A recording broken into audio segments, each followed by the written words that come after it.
এই ভিডিওটি কেবলমাত্র শিব ভক্তদের জন্য তৈরি। যারা শিবের উপাসক, যারা শিব ঠাকুরকে ভগবান মনে করেন, তাদের জন্য এই ভিডিওটি। আশা করি যারা ভিডিওতে এসেছেন তারা ভিডিওটিতে স্টে করবেন এবং সম্পূর্ণ ভিডিওটি দেখে যাবেন। ভালো লাগলে লাইক, কমেন্ট, শেয়ার এবং সাবস্ক্রাইব অবশ্যই করে দিয়ে যাবেন। হর হর মহাদেব। সম্পূর্ণ ভিডিওটিতে সঙ্গে থাকুন। হর হর মহাদেব। এসে গেছে শিব ভক্তদের সব থেকে প্রিয় তিথি, অর্থাৎ শিবরাত্রি, শিব চতুর্দশীর তিথি। এই তিথিটির জন্য শিব ভক্তগণ সারাটা বছর ধরে অপেক্ষা করে। এই তিথিটি এতটাই মাহাত্ম্যপূর্ণ, এতটা পুণ্য তিথি, যে তিথিটি আমরা শুধুমাত্র শিব ভক্তরাই নয়, শিব ভক্ত বাদেও বৈষ্ণবেরাও এই তিথির জন্য অপেক্ষা করে। কারণ বৈষ্ণবানাম যথাশম্ভু, বৈষ্ণবদের মধ্যে শ্রেষ্ঠ হচ্ছেন ভোলা মহেশ্বর মহাদেব। এখন দেখুন, এই শিব চতুর্দশী তিথি নিয়ে আমাদের অনেকের মনের মধ্যে অনেক বিভ্রান্তি কাজ করে, অনেকের মনের মধ্যে অনেক ধরনের প্রশ্ন কাজ করে যে আসলে এই তিথিটিকে কিভাবে উদযাপন করা উচিত, কি দিয়ে শিব ঠাকুরকে অভিষেক করাবো, কোন পুষ্প তাকে অর্পণ করব, কোন ফল তাকে অর্পণ করব, তাহলে কি হবে।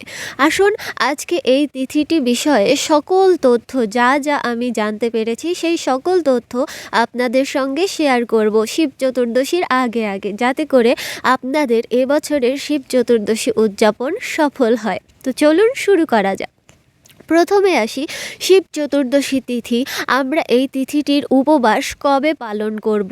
2 দিনে পড়েছে, এক হচ্ছে 15 তারিখ আর এক হচ্ছে 16 তারিখ। আমরা আসলে কবে পুজো করব? দেখুন, শিব চতুর্দশী হোক বা যে কোনোই বৈষ্ণবীয় উপবাস হোক, অনুষ্ঠান হোক, তার জন্য কি বলা আছে? যত আছে বৈষ্ণবীয় ব্রতাদি বিশেষ, পরাহে করিবে তাহার সবিনয় অশেষ।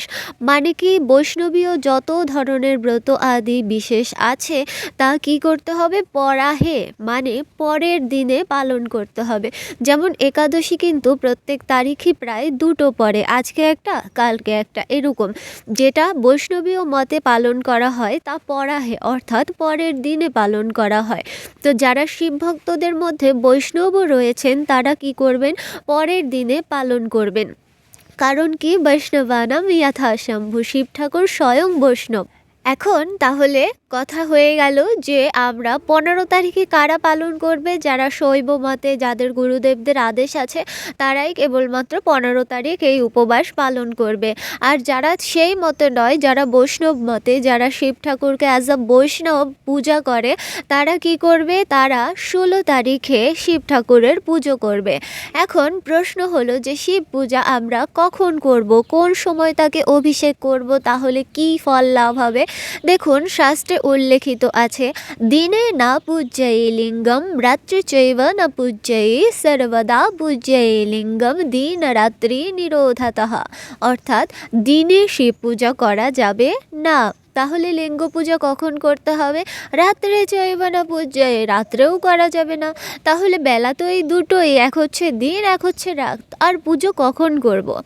তাহলে পুজো করতে হবে কখন? সর্বদা পূজ্যই লিঙ্গম, শিবলিঙ্গের পূজা, শিবের বিগ্রহ নয়, শিবলিঙ্গের পূজার কথা বলা হচ্ছে। কখন করতে হবে?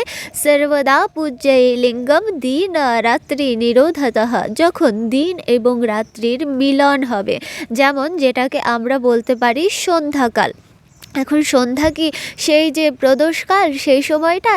না, শুধুমাত্র সেই সময় নয়, ভোর রাত যেটা ব্রহ্ম মুহূর্ত হয়, ব্রহ্ম মুহূর্তটাও হচ্ছে কিন্তু আমাদের সেই সন্ধ্যাকাল। 2টো সন্ধ্যা হয় প্রত্যেক দিন, এক হচ্ছে ব্রহ্ম মুহূর্ত আর এক হচ্ছে প্রদোষকাল। তো আপনারা যারা পারবেন, ব্রহ্ম মুহূর্তে সম্ভব হলে ব্রহ্ম মুহূর্তেই পূজা করবেন, আর যারা পারবেন না তারা অবশ্যই প্রদোষকালে পুজো করবেন। তো এই বিষয়ে যদি আরও কোনো প্রশ্ন থাকে অবশ্যই নিচে কমেন্টে জানাবেন। তো এরপরে কি আসছে? এরপরে আসছে শিব ঠাকুরের পুজোয় আমরা কি অর্পণ করতে পারবো। দেখুন, ভোলানাথ তো, ভোলা মহেশ্বর, আমাদের বড় আড়ম্বরের দরকার নেই। আমরা ছোটোখাটো যা কিছু পারি না কেন তা দিয়ে যদি আমরা শিব ঠাকুরকে অর্পণ করি, তার নাম কি? আশুতোষ। শুধুমাত্র অশ্রুর দ্বারাই সে তুষ্ট হয়ে যায়, আর কিছুর তার দরকার নেই। তাও আপনারা যদি পারেন বেলপত্র শিব ঠাকুরের অনেক প্রিয় বেল ফল, যেটাকে শ্রীফল বলা হয়, সেই ফলটা আপনারা দান করতে পারেন। এরপরে আপনারা কি অর্পণ করতে পারেন? গোলাপ ফুল, তারপরে মল্লিকা ফুল, এরপরে আছে ধুতুরা, আকন্দ, এইসব ফুল ফল এগুলো আপনারা শিব ঠাকুরকে অর্পণ করতে পারেন। কলা অর্পণ করতে পারেন। তারপরে আর কি আছে? দুধ দিয়ে অভিষেক করাতে পারেন। পঞ্চামৃত দিয়ে কি শিব ঠাকুরকে অভিষেক করানো যায়? হ্যাঁ, এমন প্রশ্ন অনেকের থেকে থাকে। হ্যাঁ, অবশ্যই যায়। আর পঞ্চামৃত কি কি? দুধ, দই, ঘৃত, মধু এবং চিনি, এটি হচ্ছে পঞ্চামৃত। এই পঞ্চামৃত দিয়ে পর একটার পর একটা দিয়ে আপনারা কি করবেন? শিব ঠাকুরকে অভিষেক করাবেন, অথবা একত্রে করে মিলিয়েও তারপরে পঞ্চামৃত বানিয়েও শিব ঠাকুরকে অভিষেক করানো যায়। তো এরপরে কি আছে? এরপরে আছে এই পঞ্চামৃতের অভিষেক করানোর পরে অবশ্যই শিব ঠাকুরকে জলাভিষেক করাতে হয়। এটা আপনারা কেউ ভুলবেন না। শিব ঠাকুরকে কিন্তু কেতকী ফুল অর্পণ করা যায় না, কারণ কেতকী ছিল মিথ্যাবাদী, যে কারণে শিব ঠাকুর তাকে অভিশাপ দিয়েছিল যে আর যার পুজোয় লাগো না কেন, আমার পুজোয় কেতকী ফুলের ব্যবহার হবে না। তো এই কেতকী ফুল কি? আমাদের মনের মধ্যে অনেকের বিভ্রান্তি কাজ করে যে আসলে কেতকী ফুলটা কি। তো সহজ বাংলায় বুঝে নিন, আমরা কাঠগোলাপ বলে একটা ফুল জানি, যেটা এরকম পাঁচটা মতো পাপড়ি হয়, মাঝখানে একটু হলুদ থাকে, কাঠগোলাপ। হ্যাঁ, আমি একটা স্টিকারও লাগিয়ে দেবো। তো এটি হচ্ছে কাঠগোলাপ। সেই কাঠগোলাপ ফুলটিই হচ্ছে সহজ বাংলায় কেতকী ফুল। তো এই কেতকী ফুলটা শিব ঠাকুরকে অর্পণ করবেন না, কারণ শিব ঠাকুর এতে তুষ্টর বদলে কি হয়? রেগে যায়। কারণ কি? আমাদের ভোলানাথ তো, সে হচ্ছে ক্ষণম তুষ্টম ক্ষণম রুষ্টম রুষ্টম তুষ্টম শনে শনে। সে হচ্ছে এই মুহূর্তে তুষ্ট হয়ে যায়, এই মুহূর্তে আবার রুষ্ট হয়ে যায়, রুষ্টম তুষ্টম শনে শনে। প্রতি মুহূর্তে তার মুড সুইংস হতে থাকে। হ্যাঁ, এই কারণে শিব ঠাকুর যেমন ভোলা মহেশ্বর তেমনই রুদ্র অবতার, তাই না? এ কারণে তার ব্যাপারে একটু সচেতন থাকা উচিত। আর আপনি যদি ভক্তি ভরে কেবল তাকে অশ্রু অভিষেক করান, তাতেই সে সন্তুষ্ট। আপনি তাকে জল অভিষেক করান, তাতেই সে সন্তুষ্ট। বিশাল বড় আড়ম্বরের দরকার নেই, মনে ভক্তিটাই হচ্ছে সব থেকে বড়। আশা করি আপনারা আপনাদের অনেক প্রশ্নের উত্তর পেয়ে গেছেন।